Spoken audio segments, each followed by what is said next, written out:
तुम्ही बघू शकता काही मस्त तर्रीदार झणझणीत चमचमीत शेवगाच्या शेंगा तयार झालेल्या आहे।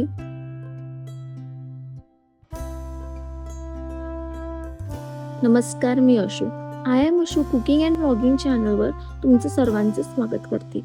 आज मी पुन्हा एकदा तुमच्यासाठी झणझणीत रेसिपी घेऊन आलेली आहे, ती म्हणजे विदर्भ स्पेशल शेवग्याच्या रस्सा भाजी। ही भाजी करायला खूप सोपी आहे। रेसिपी करताना मी खूप साऱ्या टिप्स दिलेल्या आहे, त्यामुळे रेसिपी पूर्ण बघा। आणि रेसिपीला सुरुवात करण्याआधी जर माझ्या चॅनलवर तुम्ही नवीन असाल तर लाईक, सबस्क्राईब, शेअर करायला विसरू नका। तर चला मग लगेच रेसिपीला सुरुवात करूया। आता 4 लोकांच्या भाजीकरिता मी या ठिकाणी पावभर शेवगाच्या शेंगा घेतलेल्या आहे।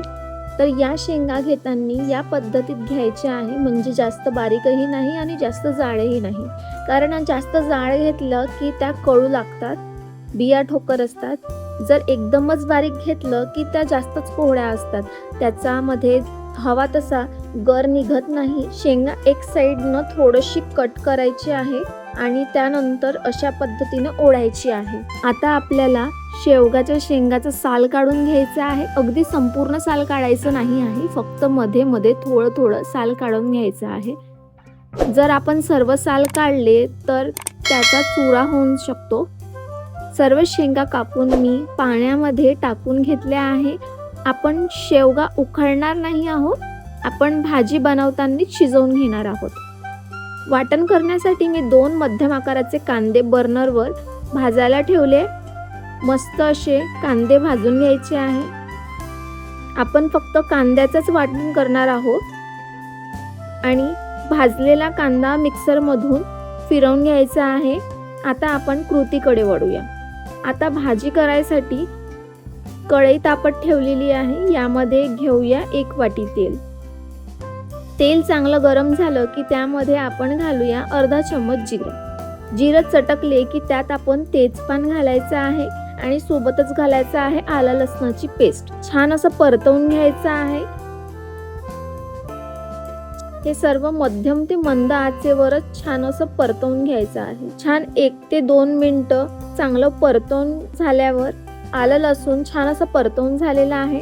आता त्यात तयार केलेला वाटण घाला आणि त्यालाही छान असं परतवून घ्या आणि त्यात आपण छान असं मसाले घालून घ्यायचे आहे। थोडीशी हळद, थोडीशी धनेपूड, 1 चम्मच तिखट, चवीनुसार मीठ आणि त्यात भाजलेले खाकस खोबऱ्याचं कूट घालून घेऊया अर्धा चम्मच। आणि आता त्याला छान असं तेल सुटेपर्यंत परतवून घेऊया। 1 ते 3 मिनिटं छान असं परतून झाल्यावर त्याला छान तेल सुटलेलं आहे। त्यात आता शेंगा घालून घेऊया, मिक्स करून घेऊया आणि 5 मिनिटं झाकून ठेवून 5 मिनिटांनी झाकण उघडून बघूया। मस्त असं तेल सुटलेलं आहे। आता त्यात 1 ग्लास पाणी घालून छान असं मिक्स करून घ्यायचं आहे आणि 10 ते 15 मिनिटं मध्यम आचेवर झाकून ठेवायचं आहे। विदर्भामध्ये आम्ही सावजी लोक जिथे जिथे आहो, म्हणजे मी तर चंद्रपूरची आहे, अजून भंडारा, नागपूर मधले लोक ही भाजी घरी हमखास बनवतातच आणि खूप चमचमीत तर्रीदार असते ही भाजी। आणि ही भाजीला खूप काही मसाले लागत नाही, पण ही भाजी करण्याची पद्धत आहे ती खूप महत्त्वाची आहे। मी इथे सावजी भाज्यांच्या रेसिपी डिस्क्रिप्शन बॉक्स मध्ये दिलेल्या आहे, तुम्ही इथे बघू शकता। नॉनव्हेज पण आहे आणि आपल्या साध्या भाज्या पण आहे, याची पण लिंक दिलेली आहे। आता 10 मिनिटांनी शेवगा छान असं शिजल्या आहे। आता त्यात काळा मसाला घाला आणि त्यावर बारीक चिरलेली कोथिंबीर घाला आणि याला छान असं मिक्स करून घेऊया। तर मस्त अशी तरी आलेली आहे। आपली ही मस्त चमचमीत असलेली वाटण केलेली शेवगाची भाजी तयार झालेली आहे। तुम्ही कधी जर अशा पद्धतीत केली नसेल तर ही रेसिपी करून बघा आणि आजची ही रेसिपी आवडली असेल तर लाईक करा, सबस्क्राईब करा आणि जास्तीत जास्त शेअर करा। पुन्हा भेटूया अशा चमचमीत झणझणीत रेसिपी घेऊन। तोपर्यंत थँक्यू।